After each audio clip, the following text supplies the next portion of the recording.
Okay, what's going on, everybody? My name is Mangg. Welcome back to the Manggcast for October 24th, 2015. Do you like Star Wars? I hope you like Star Wars. You better like Star Wars, because people are talking about Star Wars. It's a big deal with the whole Star Wars things and tickets and sites crashing and pre-orders and pre-sales and Star Wars and trailers and Star Wars. So I hope you like Star Wars. Actually, I'm not going to talk about Star Wars at all this whole episode, so you don't have to worry about it. But I hope you like Star Wars.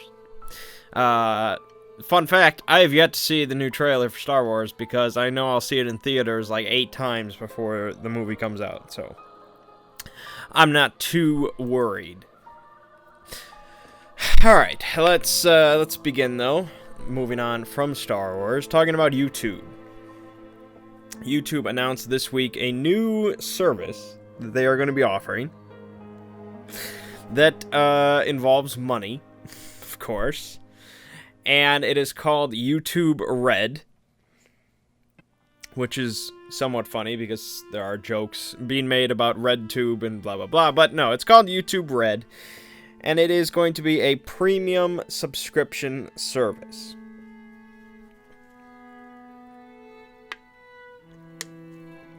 Interesting.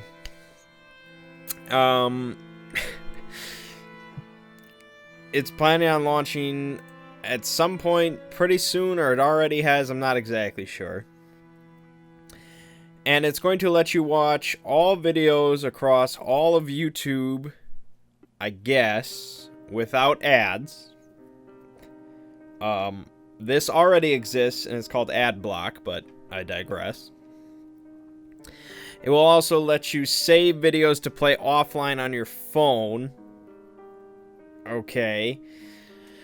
And then there will also apparently be exclusive videos available only to YouTube Red subscribers that some of YouTube's partners are going to be producing.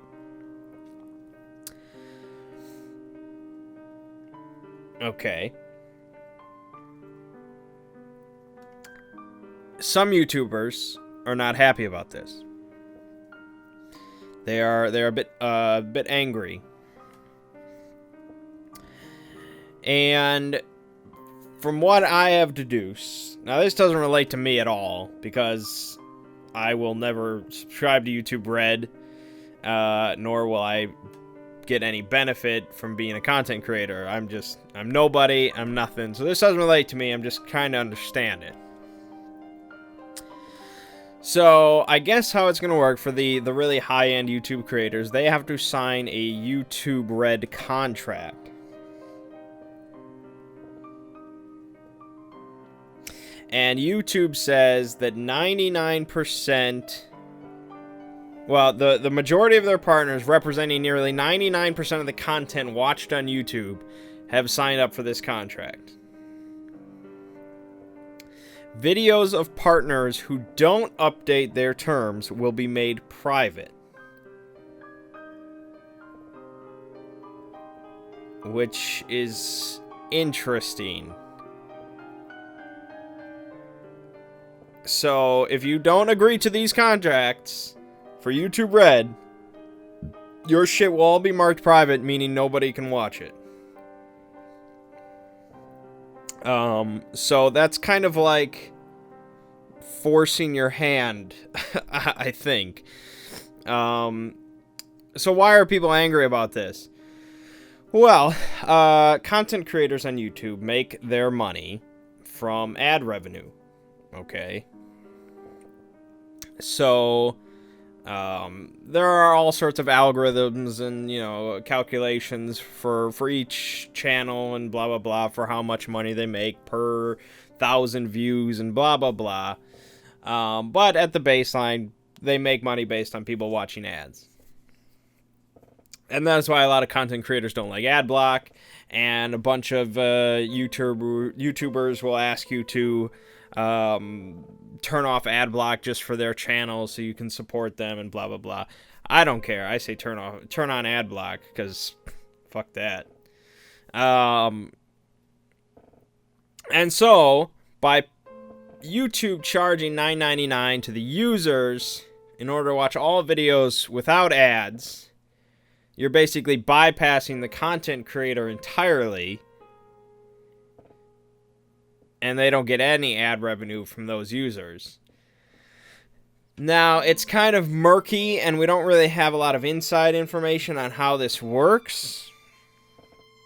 The way that it works on Twitch has a similar program called Twitch Turbo, where you can pay a subscription amount and you don't ever have to watch any ads and blah blah blah. You can also subscribe to a individual user, blah blah blah.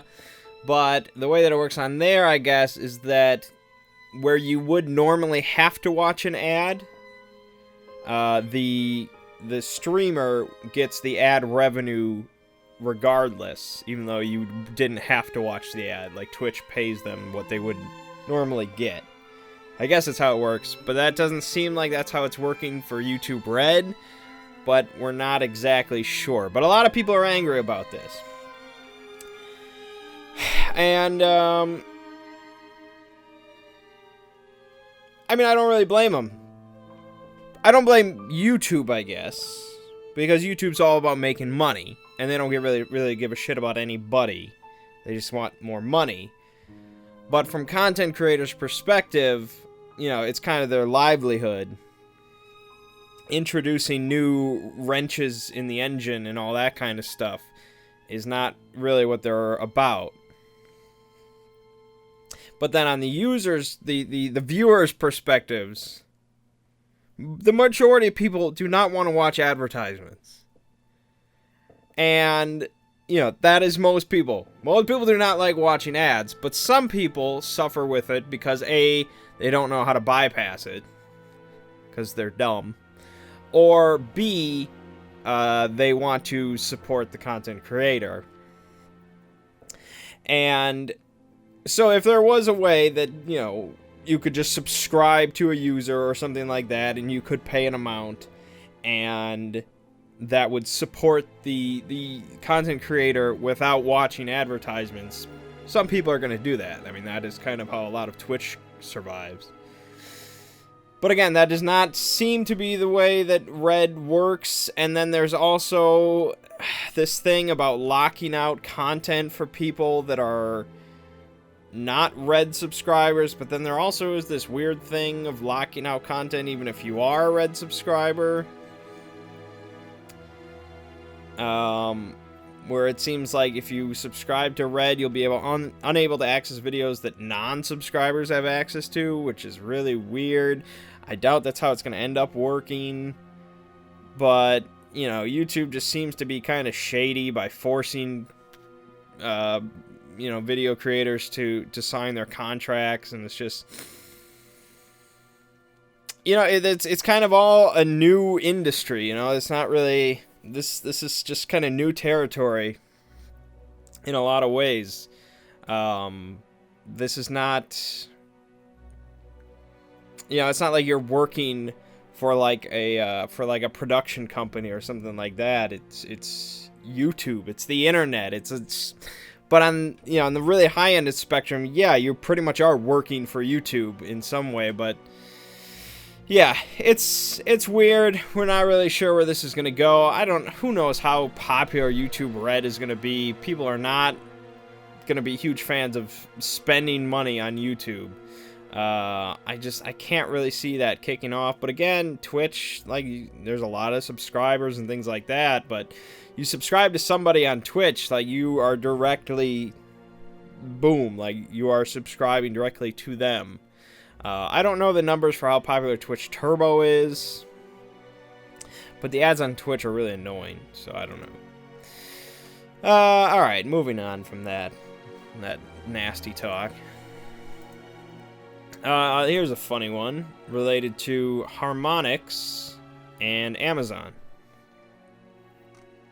So Harmonix is the company behind Rock Band, amongst some other stuff. And Rock Band 4 was just recently released.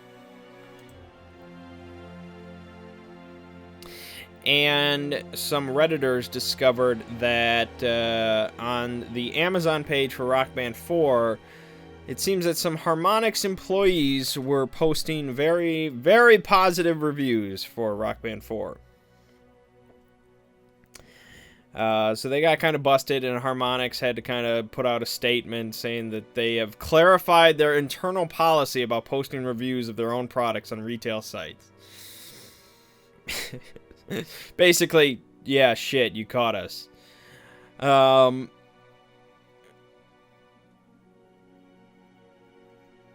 mean, some of these reviews are just really freaking... Come on. Like, you gotta put in, like, some typos or something like that. Otherwise, you're tipping people off. Look, how does this not tip somebody off? Normal people don't write about games like this. I'm excited that Harmonix is committed to the game as a platform and can't wait to see what the team adds to the game in the months to come. Okay, sure. And, you know, these reviews will either get taken down or edited to say that this is a Harmonix employee or something like that, and life will go on. But it's funny to think about. It's funny to think about, you know, if this didn't get busted, which is definitely possible. This didn't get busted, and those reviews stayed up.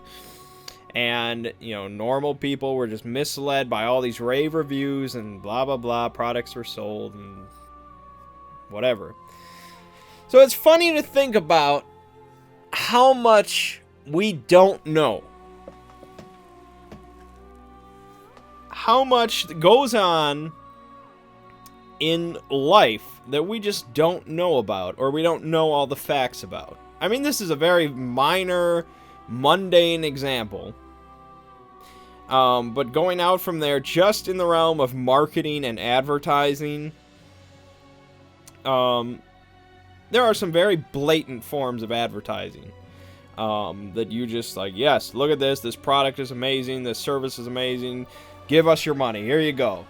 Very blatant forms. But then there are many, many more subtle forms of marketing. Like just look at this. Fake positive reviews. This is not the first time that this has happened, nor will it be the last. But how many times does it happen that we don't know about it? Sometimes people are a bit more clever than Harmonix employees. And so this kind of goes back to when I discussed the Machinima scandal and things like that about paid promotions and blah, blah, blah. This is why I'm saying you can't really trust anything. You can't. You can't, and yet you will, and I will, and just that's how life goes on. And capitalism, man, capitalism. I don't want to get too preachy. I just find it kind of funny. It's kind of like when people talk about like bank robberies and stuff like that, and criminals, and how like, oh, you know, if you always get busted. If you ever do crime, you always get busted. They always catch you eventually. No, you just never hear about the stuff that, you know, that the people that they don't catch, or the crimes they don't solve. Yeah, you're told what you need to know, basically, in life. I just thought it was kind of amusing, so good for you, Harmonix. All right, Konami.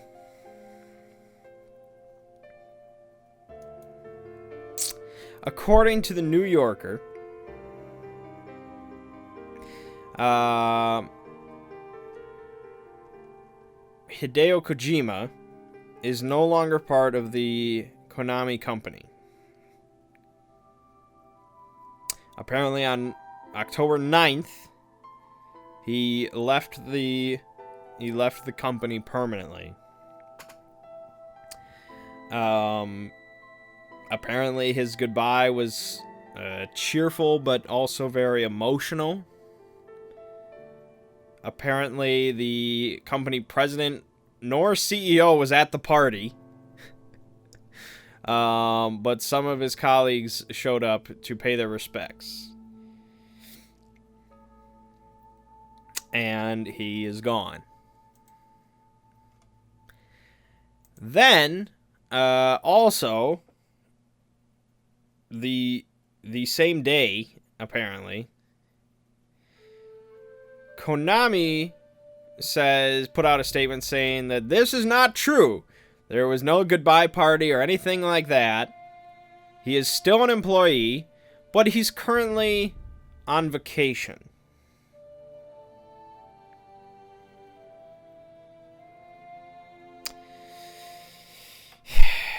When asked about the farewell party, Konami replied, "We're not sure what kind of thing this was."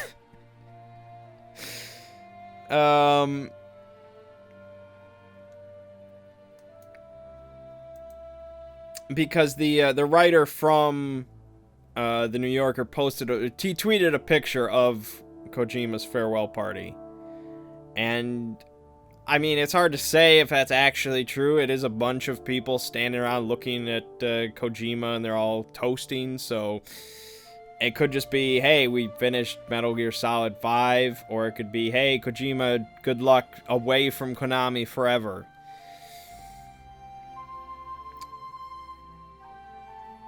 The thing is, though, if this was just a random article, I think people would tend to believe that, no, Kojima's not going anywhere. This is ridiculous.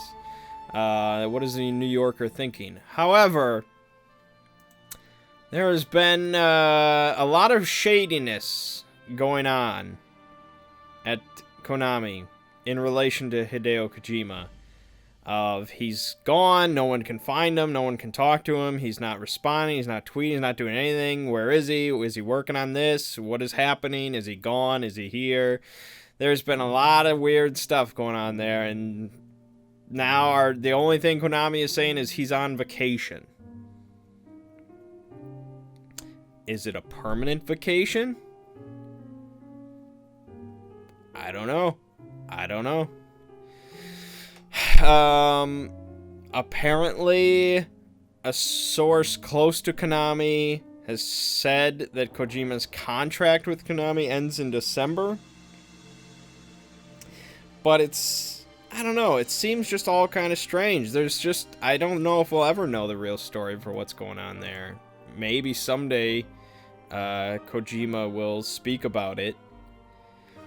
But it seems strange to just not have him at Konami. Like, what's going to happen with Metal Gear Solid 6? You know what's going to happen. So, yeah, just kind of shadiness. Like I said, it's just how much stuff you don't know. Or will never know. Yeah. Alright, let's go on to stuff then that we do know about in relations to film. And that is the box office bombs that are apparently occurring this weekend. We had 4 major Hollywood releases this weekend. And that is The Last Witch Hunter, starring Vin Diesel, Paranormal Activity: The Ghost Dimension, Gem and the Holograms, and Rock the Casbah. And apparently they're all bombing. Commercially and critically. On Rotten Tomatoes, Last Witch Hunter is a 15%. Paranormal Activity, 13%. Rock the Casbah is an 8%. Gem and the Holograms, 20%.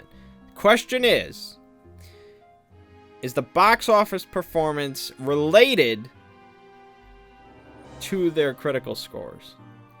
I think critical scores, reviews, things like that, I want to say that they're becoming more and more of a bigger deal, as in more and more people care about the critical score and things like that. But it's kind of hard for me to say, because unfortunately, you know, I'm fairly young, so I don't really know how things were back in, like, the 80s and stuff like that. Like, I don't really know what things were like before the internet. I know they published movie reviews in newspapers and things like that. I just don't know how much people put weight into them. But it seems like nowadays, you know, you talk about a movie, people are going to ask, you know, what's it rated? You know, as in, how good is it? And if it gets a poor score, like Rotten Tomatoes is a really big deal. If it gets a poor score, it's like, nah.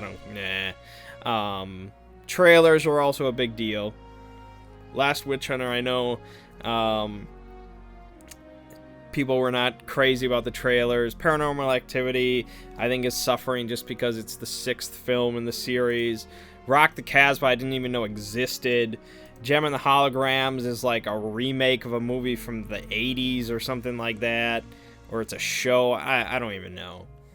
But all these movies are not performing well critically and commercially. Last Witch Hunter is apparently on track for a $10 million weekend.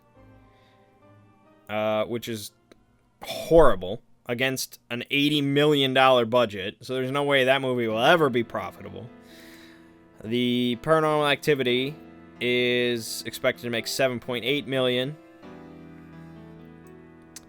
which might be profitable. I have to check its budget. It's not going to be high, I wouldn't think.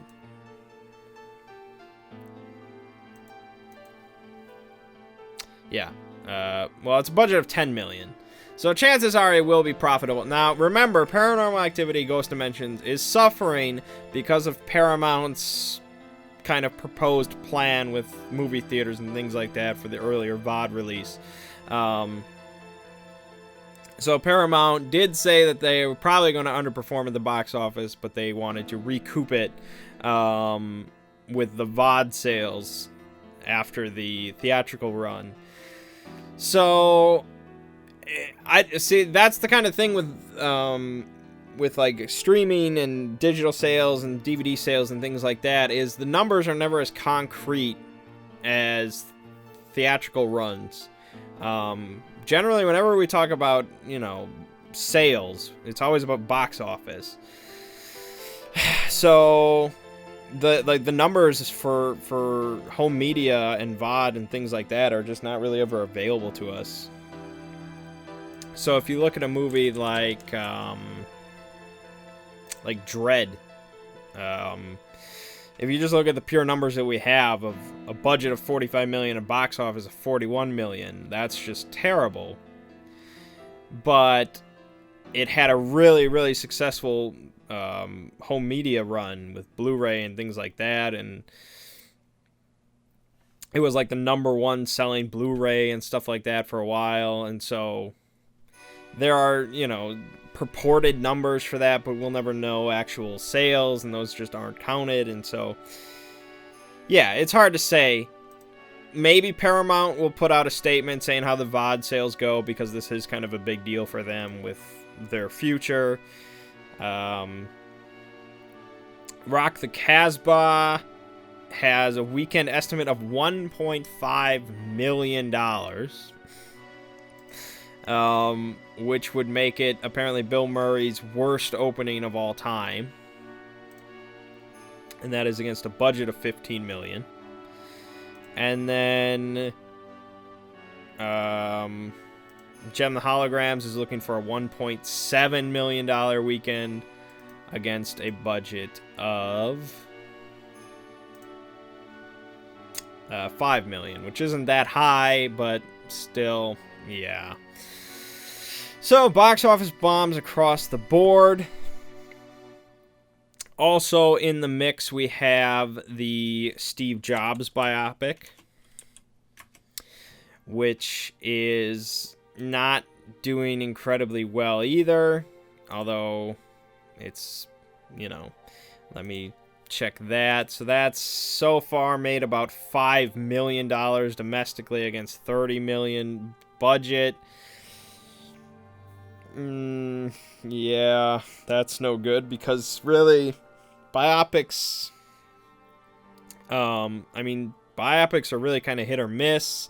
Steve Jobs, we already had a Steve Jobs biopic, although that one didn't perform well either. People just don't really care about Steve Jobs. They care about Apple. They care about iPhones.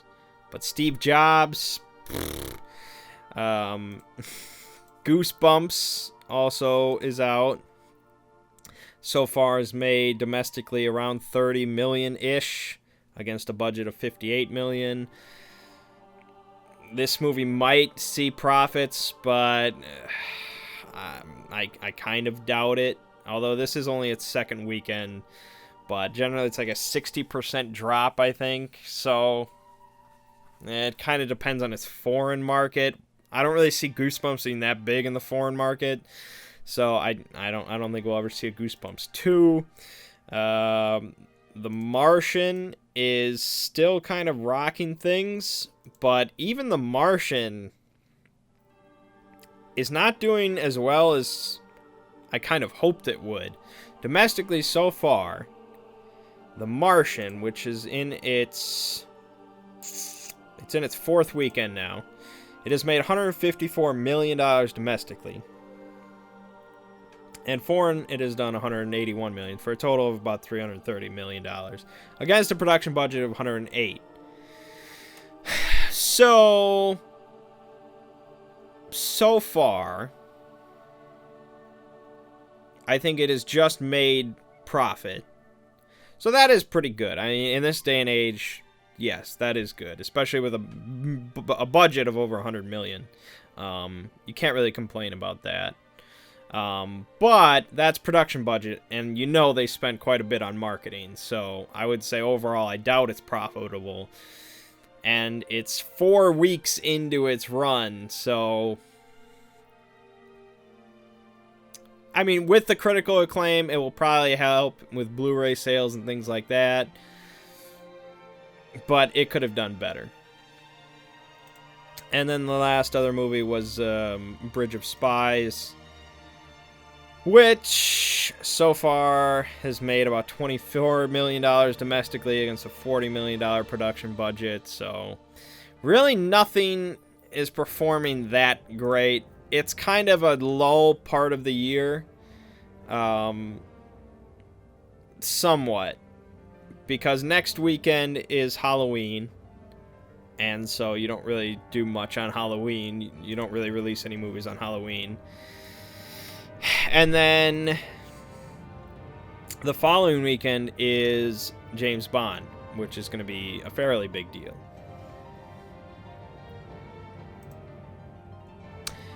So yeah, just kind of more, I kind of like just looking at those numbers and, you know, examining that gain. Okay, I think I could have talked about this last weekend, but for some reason I didn't. I'm not really sure why. But the first official trailer for the Ratchet and Clank film has been released. I have watched it. Despite my usual rule of not watching any trailers online because I tend to see them in theaters, I was really interested in this. So I watched the Ratchet and Clank trailer, and I'm really excited about it. They are definitely marketing it more towards kids, which makes sense. This movie would just not survive based on name recognition alone. And if they marketed kind of towards my age-ish,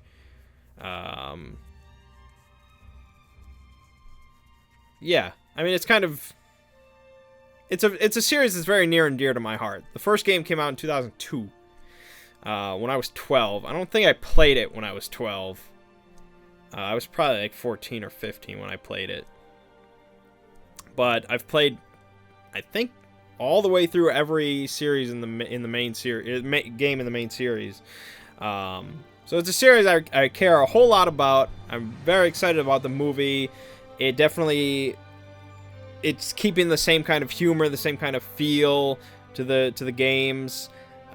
They seem to be keeping all the kind of crazy weapons and gadgets, like you see, like the Sheepinator or whatever that weapon is, where they turn things into sheep.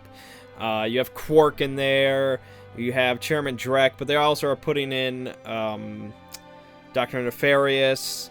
And I thought it was really funny that for the billing of the actors for the film, or the voice actors, I guess, none of the main characters are billed at all. Like, let me go back to the trailer. It was really humorous. At the end of the trailer, they show, yeah. So the voice actors come up. It's Paul Giamatti is the first name, then John Goodman, then Bella Thorne, Rosario Dawson, and Sylvester Stallone. So Paul Giamatti is playing Chairman Drek, who's the main villain. John Goodman is playing Ratchet's mechanic mentor. Bella Thorne is playing one of the Galactic Rangers. Rosario Dawson is playing one of the Galactic Rangers. And Stallone is playing Chairman Drek's villainous lieutenant. So, except for Chairman Drek, who's the main villain, none of those are main characters really at all. And the reason for this is because they kept the original voice actors from the game series, which is... It was an absolute must. I mean, I don't know if I would even see it if they had changed that. After like 6 games or something like that, even more, I guess, with spin-offs, of just hearing these voices and linking them completely with these characters. If you brought in, like, Bradley Cooper to be Ratchet or something like that, it would just be like, no, just no. So, you have the original voice actors for Ratchet, Clank, Quark, and Dr. Nefarious, which is great, but the side effect is that nobody cares about James Arnold Taylor and David Kaye, so they are not listed anywhere. So it's kind of funny. Also kind of not funny. But yeah, the trailer looked great. I really don't like animated movies. I almost never see any animated films. Like Frozen. I'm never going to watch Frozen. Or really any of that kind of Pixar stuff. I'll watch, like, The Rescuers Down Under. I like that. I like Treasure Planet. That's really good. But the last, like, animated movie that I really... Man, I can't even think. Lilo and Stitch? I don't know. Oh, no, I saw the Lego movie. Okay, I did see the Lego movie because it was at the bistro. And they have banana bread pudding. It's really good. So I went to see that. But that's not really my thing. But Ratchet and Clank, yes. I will see it. I will see it and I will enjoy it. So that's good. Alright. I actually don't have a stupid, funny piece of news today, surprisingly. But I do have this poll from HitFix. And they apparently polled over 100 writers, directors, authors, actors, critics, bloggers, and scholars specializing in the horror genre. Now, a lot of these names I've never heard of, but they did talk to, like, let's see here, Bill Moseley, Carlton Cuse, Clive Barker, Doug Jones, Drew Goddard, Edgar Wright, Guillermo del Toro, James Gunn, Ken Foree, Leigh Whannell, Lin Shaye. So they talked to a number of people, a really big number, and they asked them, what are your top 10 horror movies of all time?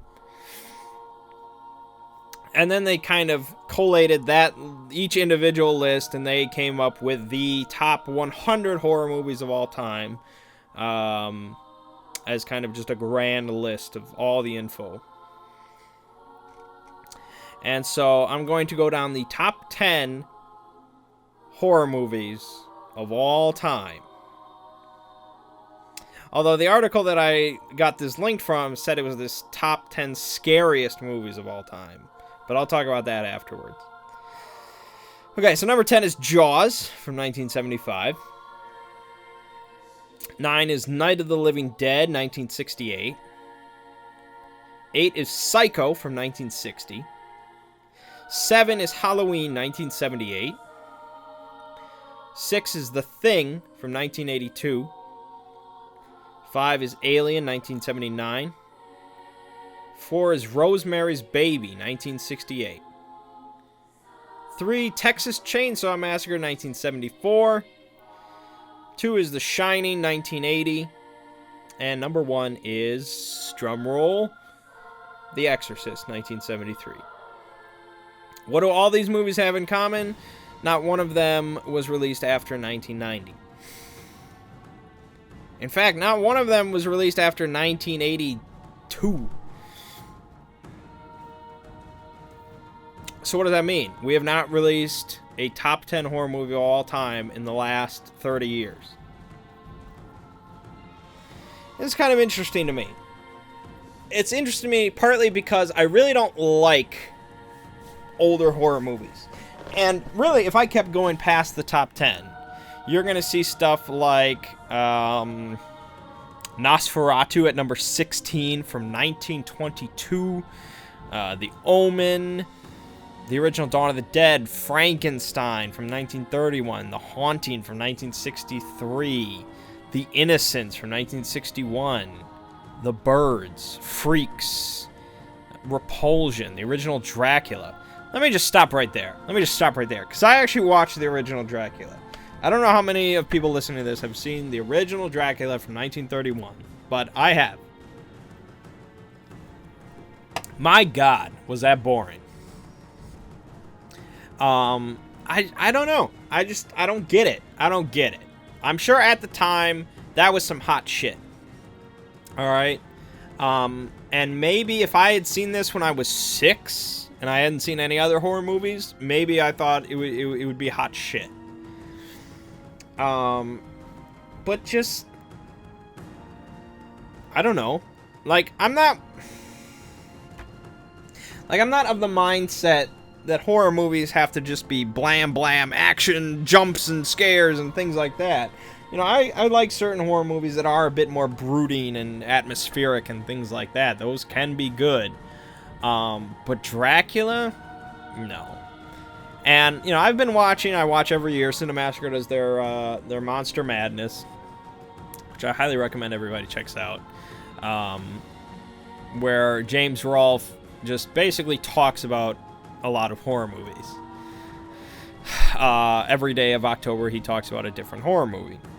And James Rolfe, if you don't know, the Angry Video Game Nerd, is a really big fan of old school horror. A large number of the movies he's talked about in Monster Madness are pre-1970. Or pre-1980 at the very least. And I don't get it. I don't get it. I know that he kind of grew up with that stuff, and really I think that is more important than anything else. I think for some things, if you just didn't really, it just wasn't a part of your upbringing, it wasn't just a core part of what you became, I don't think you can really understand and relate to it. Now, that's not true for all things. I'm not saying that across the board, but I think that is, the most important factor. You could absolutely grow up on just mainstream modern stuff and then suddenly watch Frankenstein and be like, my God, what have I been missing? But I think that is unlikely. So this top 10, I've put out my own top 10 horror movies. It didn't really, it somewhat resembled this because The Thing was on there, and The Thing is incredible, but it's from 1982. And Halloween was on there, and I like Halloween. I like the original more than the remake, so I guess that does say something. But the other 8 of my top 10, I'm pretty sure was fairly modern. So I don't know. Is it one of those things where it's are these movies legit? It's subjective. You can't do this, especially with horror movies. It's just, you can't. It's more subjective than almost anything else. I don't think you can have an objective, these are the top 100 horror movies of all time. Everything else just pales. I don't know if REC is even on this list. I'm looking through this list. Martyrs is on this list over REC. Salo, the 120 Days of Sodom, is on this list over REC. Really? Where they eat fake shit? That's over REC. That's what you're telling me? Shaun of the Dead? That's not even a horror movie. Session 9 is on here, and I appreciate that. But no, I don't think REC is on this list. And I just don't get it. I just don't get it. That just doesn't seem right to me. But again, it's a subjective thing. Now, that was kind of the thing, is they asked a lot of people. But they also asked a lot of kind of creators or authors or critics. And it's kind of like a running joke with critics where they say that their favorite movie is like Citizen Kane or something like that, you know, where it's just kind of expected of them. And it's kind of expected if you're involved in the horror genre in some sort of official professional capacity, you better freaking like The Exorcist. But let me tell you, The Exorcist is pretty damn overrated. It just, yeah, I've seen it, and I wouldn't watch it again. But also, I don't really like exorcism movies because they're kind of boring. And The Exorcist kind of started that. But even my dad saw The Exorcist when it came out in 1973, and he said he laughed through the whole thing. So, it wasn't scaring everybody back then. Which brings me to the final thing of kind of the top 10 scariest movies of all time, which is even more subjective than the top 10 horror movies of all time. The top 10 scariest movies of all time, yeah, like every single, like I don't think two lists would be alike. Because what scares people is just very different. Like some people would put Jaws on their top 10 scariest movies of all time. You know what would be my scariest movie of all time if I had to think about it? Requiem for a Dream. That would be my scariest movie of all time. That's not a horror movie, although it technically is. And that was another thing that James Rolfe and Mike brought up this month in Monster Madness was what defines a horror movie. As in, what specifically makes a movie a horror movie rather than, say, a thriller or like a dark drama movie or something like that. And so I would say my specific definition of a horror movie is a movie that is created with the specific intent of inducing horror. So, or inducing fear, perhaps. And so, in a way, I think you could say Requiem for a Dream is a horror movie. Because I think that was kind of the intent of the film.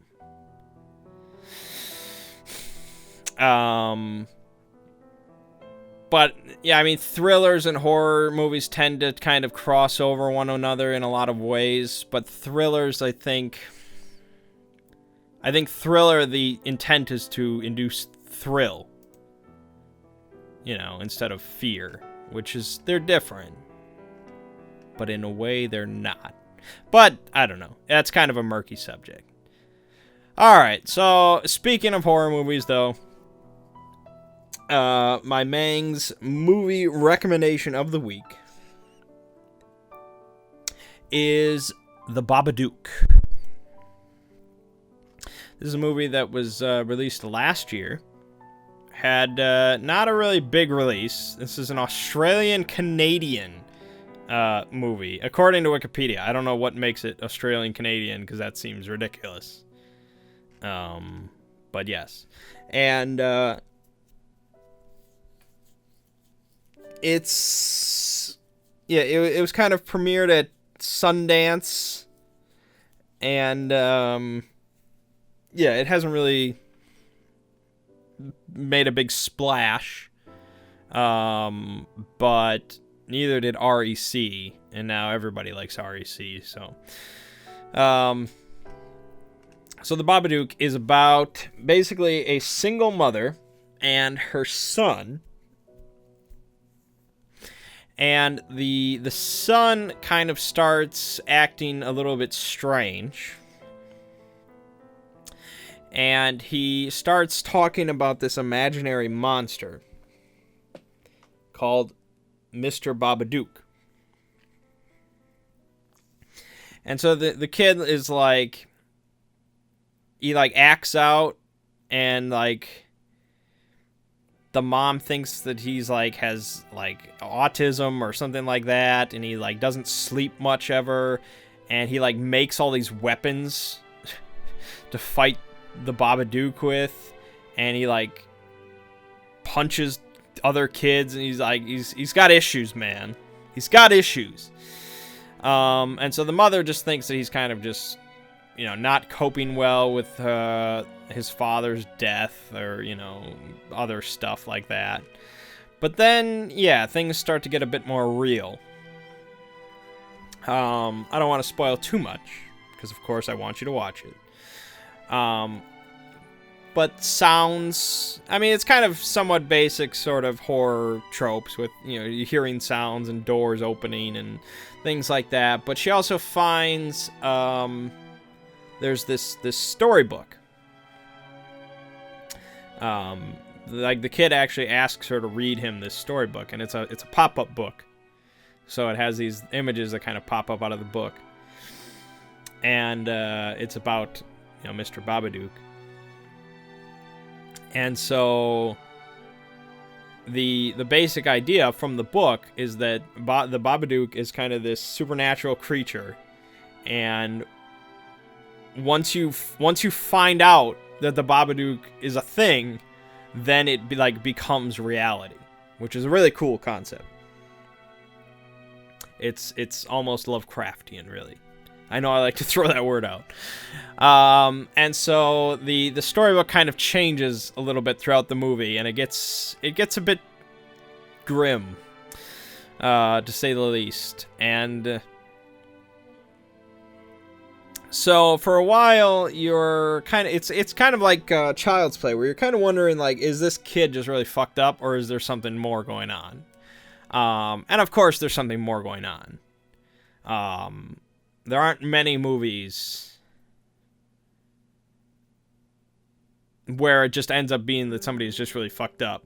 There are some, and they're really good, but now if I say what they are, then I spoil it, so I can't say what they are. Anyways. So yeah, the Babadook, though, it is really good. It is really good because it's a horror movie that is genuinely creepy. This is not a movie that really relies on jump scares or anything like that. It builds just a really creepy, horrific atmosphere. Like, there are parts in that movie where my hair was just standing straight up, man. Like, damn. And the audio design and everything, the cinematography, just, it's right on point. Really well done. For a woman who, this was her directorial debut, and her film directorial debut, and I think it might have been the first feature film that she wrote as well. But either way, it was really well done. Really well done. Props to her. So yeah, I kind of just want more people to know about Babadook. It has like a 98% rating on Rotten Tomatoes.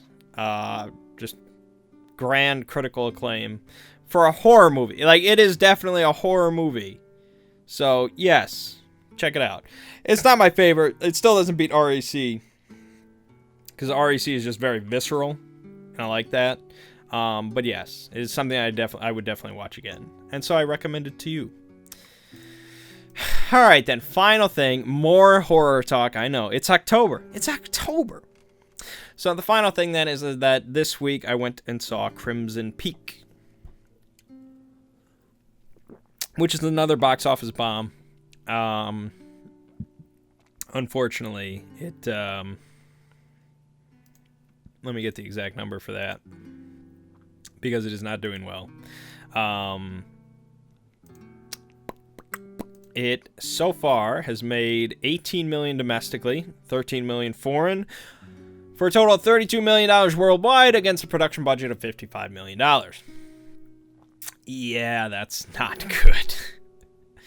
Now, $32 million worldwide might be okay if the production budget was $1 million, but it's not, because Crimson Peak is a very grand film. So this is Guillermo del Toro's latest project, and it shows. It shows. All right, so let me just talk about the plot first. Basically, the plot is about this girl named Edith Cushing. This is around 1900-ish, a little bit after, perhaps. And Edith Cushing, played by Mia Wasikowska. That's probably not pronounced correctly, but either way. So Edith is a young woman, and she lives with her father, who is kind of a self-made man, kind of an industrialist, and, you know, so stuff like that. He's got some wealth to his name now.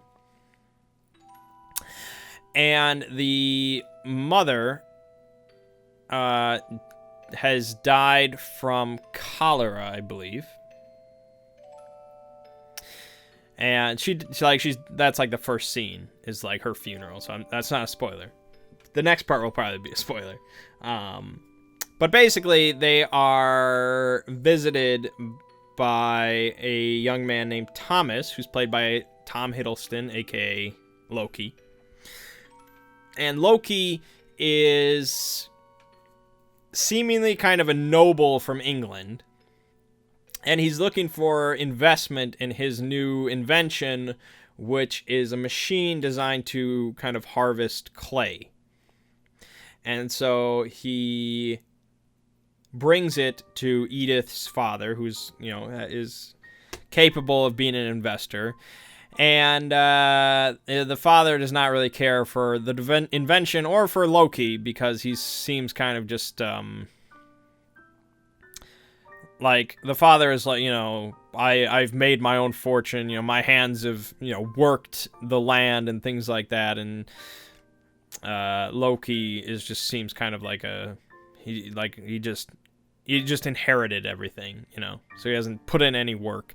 So it's turned down and blah, blah, blah. However, Loki and Edith fall for each other. They fall in love, much to the father's dismay. And so the father asks Loki to basically, he's like, I will invest in your thing if you leave this country and never come back, and break my daughter's heart so that she just wants nothing to do with you.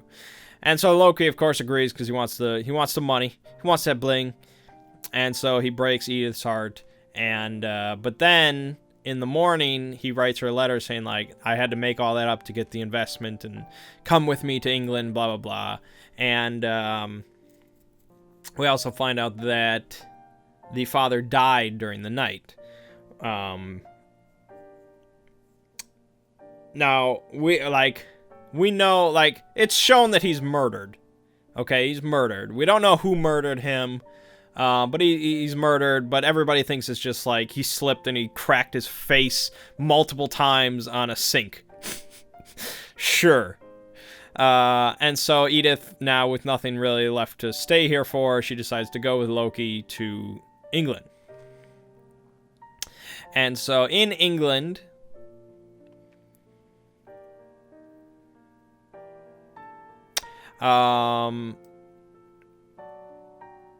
they go to a place that Loki and his sister Lucille own, that they've inherited. It's kind of a grand castle, or mansion, I guess, called Allerdale Hall. And it's very dilapidated. And it's also called Crimson Peak. That's the local nickname for it, because it is built on top of clay mines, red clay mines. And so when it snows, the red clay kind of seeps out of the ground and colors the snow red. And so it's called Crimson Peak. And so things start to kind of occur while they're at Crimson Peak. And that is where I will stop spoiling it. Now, there are a number of things I want to say about this. First of all, this was not what I expected. Okay, this was really not what I expected. Because based on the trailers and based on what I thought that this was going to be like a ghost movie. Like, I thought this was going to be kind of like a horror movie set in the early 1900s, and it was just going to be ghosts, you know, and shit was going to happen and blah, blah, blah. It's really not.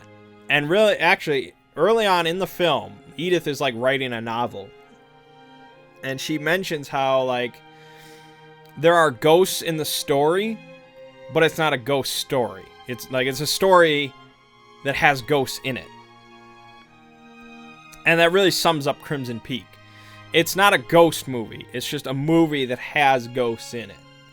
And it's an important distinction to make. And so I think Guillermo kind of knew that. And so he wanted to set people up. However, I think that kind of got lost a little bit in the trailers. So what it kind of is, it's like if you have like a blank canvas and you have 2 cans of paint. And one of them is like love story and it's relatively full. And the other is like horror movie, and it's, you know, it's got some paint in it. And you just kind of splashed both of these cans onto the canvas. That's basically what it is. So it's much more love story than I had thought. Which, as you could probably guess, is not really what I'm about at all. Like, I don't like love drama. Like, no. Just no. However, I did still really like Crimson Peak, but not really for the story. The story, as both a love movie and a horror movie, kind of underperforms in both aspects. Like, there's just a tad too much horror to it to really appeal to, like, romance fans. And then there's too much romance in it to really appeal to horror fans. So it just doesn't really... I mean, there's probably a certain niche of people that are really into both of those things a lot, and they'll really enjoy the story of Crimson Peak. But the reason that I really loved it was the production. First of all, cinematography and set design. I'm going to go out on a limb and say it's probably the best I've ever seen in a horror film. And that, I think, is where a lot of the $55 million budget went to. The sets, like Crimson Peak itself, even though it's a dilapidated mansion, it's like falling apart. My God, is it gorgeous to look at. Like, it's just, and there's like these sweeping camera shots, and it's just like, you just don't get this in horror movies. Almost ever. Like, really not since like The Shining have you seen stuff like this. And it's just, oh man, it's so good. And I think The Shining was a strong inspiration for Guillermo for this. So good. But then the cinematography, there are shots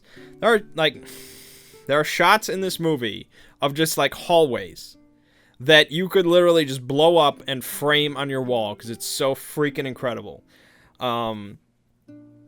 Just the way that, like, the symmetry of it and all the, like, kind of little accoutrements that just show up in the shot, and the way it's framed is just, oh, it's so good. I would watch this movie again just to look at it. Like, it's just so pleasing to the eye. It's incredible. So man, major props on the whole production for that. The other part is the use of color. The use of color is very interesting. It's kind of in the name, you know, Crimson Peak. You're expected, you know, crimson is going to be somewhat a part of it. Although your first instinct is kind of blood.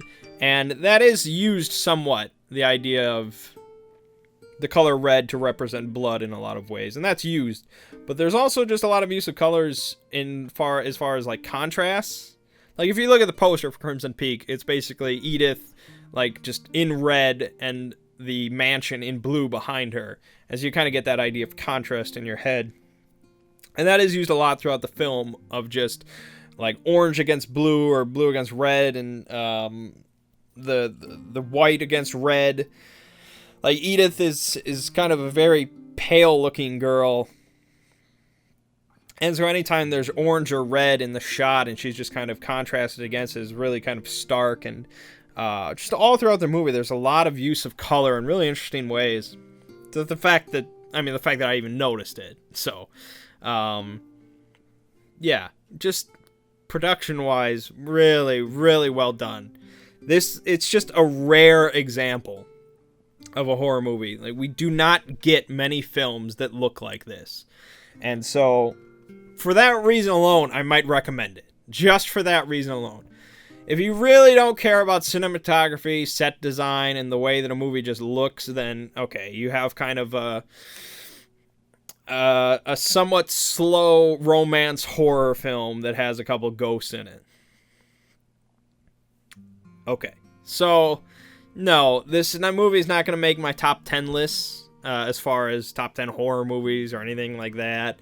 The story is just not that interesting. The ending is just kind of somewhat Hollywood, I guess. There's just too much kind of romance in it for my taste, of people falling in love and, you know, all that kind of bullshit. So it's not really an incredible horror movie. But, I mean, like, it's distinctively Del Toro, you know? Like, this is what he does. And so it just desperately, desperately makes me want to have him make At the Mountains of Madness at some point in his life. Because I think if any director out there could really bring that story to true living reality and all that it could be, it's Del Toro. And I think Crimson Peak is just a showcase of that. So yeah, there you go. Check it out if you really want to see some incredible cinematography and sets and things like that. Alright, so that wraps up this week for the Manggcast. Once again, about an hour. I don't exactly plan that. It just kind of comes out to that way, which is very handy. So there might not be a Manggcast next week because it is Halloween. It's a very busy day for me. I got a lot to do, so I don't know if there will be a Manggcast. I might do it Friday night if I think there's enough to talk about. But yeah, we'll see. But my name is Mangg. This has been the Manggcast for October 24th, 2015. And I'll see you fine folks next time.